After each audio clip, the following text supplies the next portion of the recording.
চলছে চলবে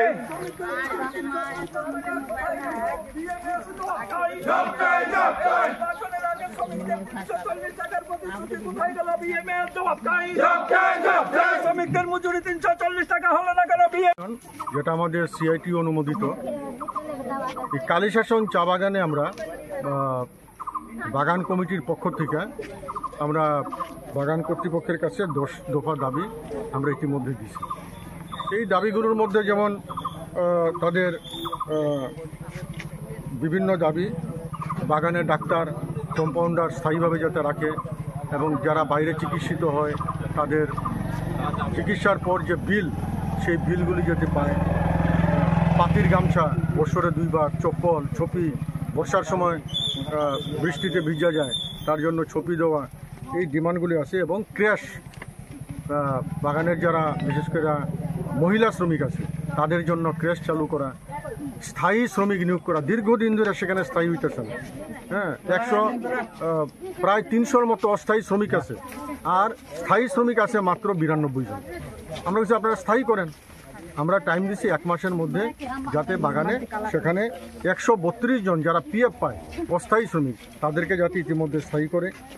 এবং ম্যাটারনিটি বেনিফিট, এটা অনেক কমপ্লেন, যারা মায়েরা আছেন ঠিকমতো ম্যাটারনিটি বেনিফিটটা পাইতেছে না যেটা নিয়ম অনুযায়ী, তার জন্য আমরা সেখানে ডিমান্ড রাখছি। লিভ উইথ ওয়েজেসও ঠিকমতো পায় না।